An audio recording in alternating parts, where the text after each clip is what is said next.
Welcome to today's explainer. So, if you've been tracking the bleeding edge of artificial intelligence lately, you probably know that the whole conversation is rapidly shifting. We're moving away from simply asking, what can AI answer, to what can AI actually do? Today, we are going to unpack a highly anticipated piece of literature that really hits the nail on the head. It's a July 2026 survey paper called Self-Improvements in Modern Agentic Systems. This was put together by Jie Ren and a powerhouse research team that even includes AI pioneer Jürgen Schmidhuber. In this explainer, we're going to completely dissect the precise mechanics of how modern AI agents autonomously upgrade themselves, drawing straight from their massive survey. Okay, let's dive into this. We've got a highly structured 6-part agenda today to help us deconstruct this survey. We'll cover the research problem, the system-level framework, the update operator, categorizing prior work, applications in the future, and wrap it all up with a final summary. Starting right off with Section 1, the research problem. To really grasp why this paper is an absolute game-changer, we have to look at what's happening in the industry right now. Autonomous agents are aggressively moving out of the lab and into deployed real-world systems, and in the real world they encounter crazy, unpredictable situations. That brings us to the primary framing question of the researchers' work, and honestly, this is the central challenge of modern AI engineering. How do we achieve controllable evolution with minimal or basically zero human input? Think about it. When a deployed machine hits a weird edge case, relying on human engineers to manually patch the logic, that simply doesn't scale. The agent needs to evolve on its own, but for sure it has to do so safely. So the authors formalize this exact goal through a core concept they call controllable evolution. They define it clearly as the adaptation of an agent from its own experience, converting that experience into accumulated capability gains. I really want you to think about that phrasing for a second. Modern self-improving agents are fundamentally viewed here as adaptive systems. It's kind of like a biological system learning from its environment. These AI architectures are explicitly designed to ingest their own successes and their failures and distill them into permanent capability upgrades, completely bypassing the need to wait for a developer's software patch. Moving right along to Section 2, the system-level framework. Now, what's really interesting about this part is how the authors break down the anatomy of an agent. To understand how an agent improves itself, we first need a standardized way to look at how it's built.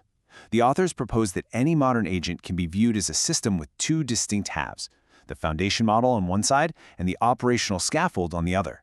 It's absolutely crucial we get this bipartite nature crystal clear before we talk about how it learns. Actually, scratch that. It's more like a brain in a skeleton. The foundation model is the core neural network, the raw cognitive brain. But the operational scaffold, that's the surrounding skeleton that actually allows that brain to function as an autonomous agent out in the wild. Let's break down exactly what makes up that operational scaffold. According to the paper, it consists of 4 tangible mechanical parts: prompts, memory, tools, and control logic.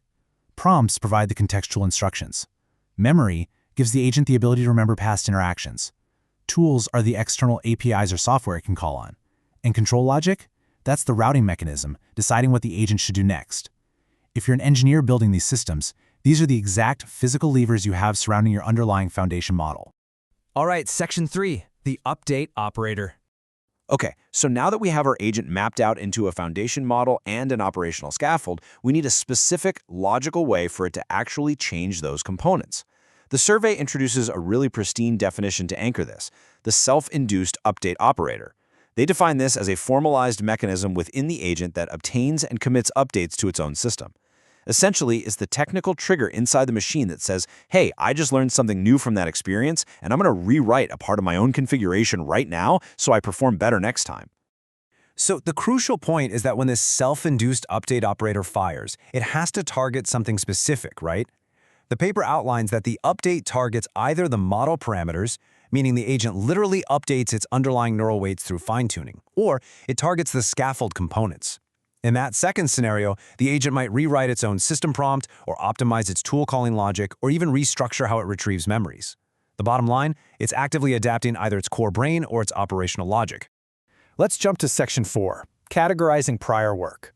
Because this is, at its heart, a survey paper, the author's biggest contribution is taking this whole bipartite framework and using it to systematically map out the rather chaotic landscape of existing AI research. They organized all the prior literature using a clear matrix based on 2 main criteria. First up, the update target. Did the prior research focus on changing the model parameters or the scaffold components? Second, The signals. What specific data or feedback actually drove the change? Was it an environmental reward, some human feedback, or maybe self-generated critique? By plotting previous experiments on this matrix, the researchers give us this beautifully unified lens to understand the methodology behind pretty much every major self-improving agent built so far. And just to put the sheer scale of this into perspective, 97. The full survey spans an incredibly dense 97 pages and includes 12 detailed figures. The authors waded through a massive volume of highly technical, complex prior work, synthesizing the whole shebang so the engineering community finally has a single, definitive reference point. It's a huge effort. Which leads us to Section 5, Applications and Future. And this brilliantly illustrates how the authors didn't just stop at theoretical frameworks and categorizing literature. They looked beyond that to see what this means for real-world deployment. The survey reviews current applications of self-improving agents. It dives into the evaluation metrics, which, is incredibly tough when a system is constantly morphing and changing itself. Most importantly, they identify the open problems currently plaguing researchers and suggest concrete future directions. It is quite literally a roadmap for the next 5 years of AI engineering. Now, we all know this field is moving at breakneck speed. A static 97-page PDF is only going to stay current for so long. So the authors have graciously provided an official GitHub repository at github.com/self-improving-agent/awesome-self-improving-agents. For those of you who want to track ongoing technical updates, pull requests, and the newest papers slotting into this framework, you absolutely want to bookmark this repository. Finally, Section 6, Final Summary. Let's move to and see how this all builds together. We've covered the structural anatomy of an agent, the mechanics of how they self-improve, and how the entire research landscape fits into this framework. I want to bring us full circle by just reading the very first line of the author's abstract. Self-improving autonomous agents are moving from research prototypes to deployed systems. This isn't science fiction anymore, folks. This is the new engineering reality.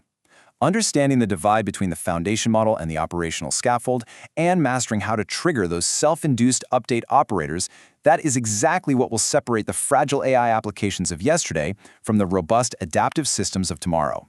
So I want to leave you with this provocative thought to chew on as we wrap up today's explainer. What are the practical implications when deployed machines can autonomously upgrade their own operational logic and parameters entirely without human input? We are stepping into an era where the software you deploy on day 1 might be fundamentally different and hopefully vastly superior by day 100 without a human writing a single line of new code. I highly encourage you to go read the full paper, dive deep into those open problems, and really consider how this framework applies to the systems you're building right now. Thanks so much for joining me today, and as always, keep learning.